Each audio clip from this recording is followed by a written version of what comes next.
Some Hollywood legends leave behind more than movies. They leave behind whispers, rivalries, and secrets that outlive even their greatest performances. When Robert Redford passed away on September 16, 2025, the world mourned. Tributes poured in for the golden boy of American cinema. But beneath the polished image was a life shaped by grudges, heartbreak, and feuds that never healed. And now, as Hollywood prepares to say goodbye, one question lingers. Who will show up at his funeral and who won't? One name in particular stands out. A rival so powerful, so unforgettable, yet so unlikely to pay his last respects. This is the story of the one actor we won't be seeing at Robert Redford's funeral. The world first paused when news broke. Robert Redford, gone at 88 years old, passing peacefully at his home in Sundance. For 6 decades, he was more than just a star. He was a force of American cinema. Actor, director, activist, founder of Sundance. His legacy was undeniable. But the truth is, Redford had already slipped out of the spotlight years before. Back in 2018, while promoting The Old Man and the Gun, he publicly announced what many had been expecting: retirement. In that film, he played an aging bank robber who just couldn't stop chasing what he loved. Fitting, really. It was Redford's metaphor for himself. "I figure now, in my 80s, he told the Associated Press, it's time to move toward retirement and spend more time with my wife and family." Still, he couldn't resist one last cameo. In 2019, he popped up in Avengers Endgame as Alexander Pierce, a blink-and-you'll-miss-it role. But to Redford, it mattered. The directors later revealed that he told them that day would be his last day of acting. And so, his final bow wasn't in a Sundance drama or a classic Western. It was in the biggest blockbuster of a generation. After that, Robert Redford faded deeper into a life of quiet. He sold his Utah horse ranch, focusing on his home in Provo Canyon and, of course, Sundance. There, surrounded by art, family, and nature, he lived out his last years, not as Hollywood's golden boy, but as the private man he always wanted to be. But Robert Redford's life wasn't just glitz and triumph. It was marked again and again by loss. As a boy, he faced polio, an illness that terrified every American family in the 1940s. Though his case was mild, it left him with an early awareness of how fragile life could be. At 18, tragedy struck harder. His mother, Martha Redford, died during childbirth. Redford later admitted it was the most painful event of his youth. Losing her at such a young age gave him a seriousness that never left, even when Hollywood painted him as the golden boy. Then, as a young husband in 1958, he and his wife, Lola Van Wagenen, faced heartbreak all over again. Their first son, Scott, died at just 10 weeks old of sudden infant death syndrome. Redford rarely spoke of it, but those who knew him say the grief stayed with him forever. Years later, that shadow returned when his son James Redford, who had battled liver disease his entire life, died of cancer in 2020. Redford was 84, and for a man who had already buried one child, the pain of losing a second was unbearable. Through it all, Redford kept his family fiercely private. Unlike other celebrities, he never turned grief into a headline. His silence was his shield, and maybe his burden.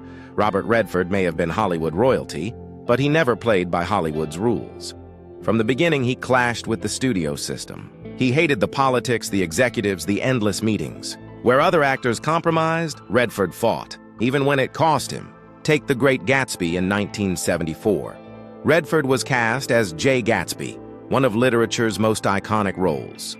But he hated the script, hated the casting, hated the direction. So much so, he refused to even attend the premiere. Imagine that. A superstar boycotting his own movie's biggest night, and this wasn't a one-off. He walked away from films like Blue at the last second. He nearly quit Indecent Proposal despite being signed on as the lead. Executives were frustrated. Redford was box office gold, but unpredictable. He was also infamously late. Meetings skipped, calls unanswered. Most actors would have been blacklisted. But Redford? He had something Hollywood couldn't ignore: credibility and audiences who adored him. Here's the thing. Redford wasn't rebelling for rebellion's sake. He genuinely hated the system's obsession with money over art. And so, he built an alternative. Sundance. The Sundance Institute and the Sundance Film Festival gave unknown filmmakers a stage. Quentin Tarantino, Ryan Coogler, Chloe Zhao, countless names got their start there. For Redford, Sundance wasn't just a festival, it was a counterattack. His way of saying, Hollywood may chase profits, but cinema should chase truth.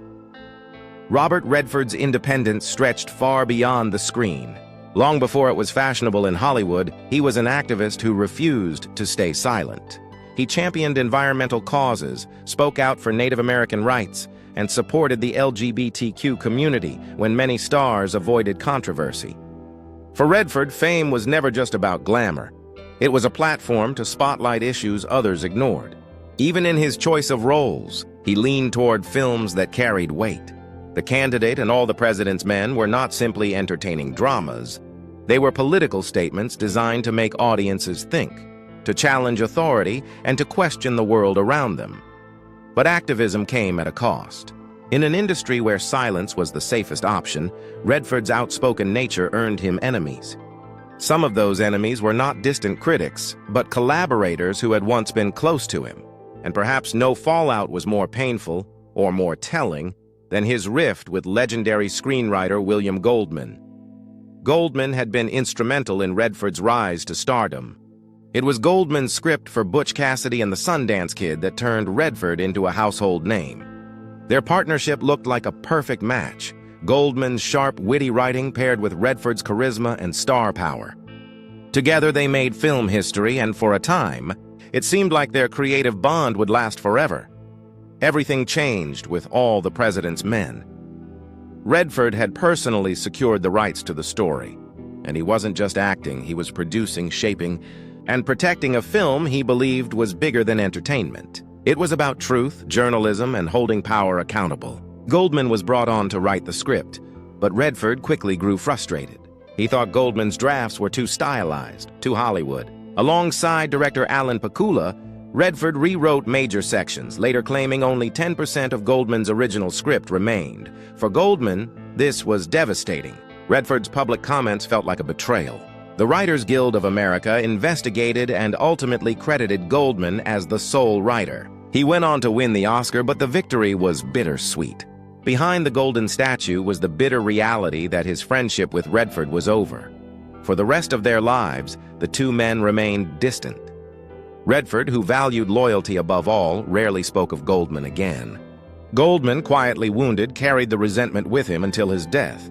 And Hollywood was left to wonder what other masterpieces could they have created together if only pride and principle hadn't torn them apart.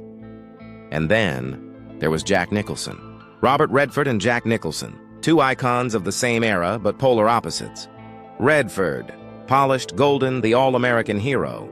Nicholson, dark, rebellious, dangerous. Their rivalry wasn't loud. No fistfights, no public feuds, just silence and whispers. The first clash came with The Great Gatsby. Nicholson wanted the role of Jay Gatsby, believed he could bring a raw, hungry edge. But the studio chose Redford, and Nicholson was blunt. Redford was too clean, too privileged, too polished to play Gatsby. He thought Redford lacked the desperation that defined F. Scott Fitzgerald's character. Critics later agreed the film felt glossy, shallow. And Nicholson's words? They hung in the air like prophecy. But that wasn't the only overlap.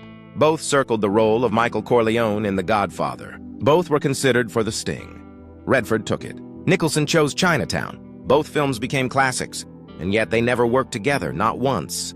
Not in 6 decades of Hollywood dominance. Why? Some say Nicholson didn't want to share the spotlight. Others say Redford didn't want to lose control of his sets. Whatever the reason, the absence speaks louder than words. Their rivalry was a cold one. Not war, but distance. A distance that never closed. In the end, Robert Redford's life was a paradox. The golden boy who grew up in shadows. The Hollywood rebel who built an institution. The activist who prized privacy. The star adored by millions, yet distrusted by some of his peers. His story isn't just about the films he made, but the fights he chose, the silences he kept, and the people he lost along the way. When he died, Hollywood wept. But behind the tributes, the whispers of old rivalries returned. William Goldman, Jack Nicholson, the studios he defied, the relationships he never mended. Robert Redford was more than a movie star. He was a man who refused to bend. And in Hollywood, that makes you unforgettable. So what do you think? Was Robert Redford Hollywood's golden hero, or a stubborn rebel who never bent to the system? Drop your thoughts in the comments, and don't forget to like, share, and subscribe for more untold Hollywood stories. Thanks for watching.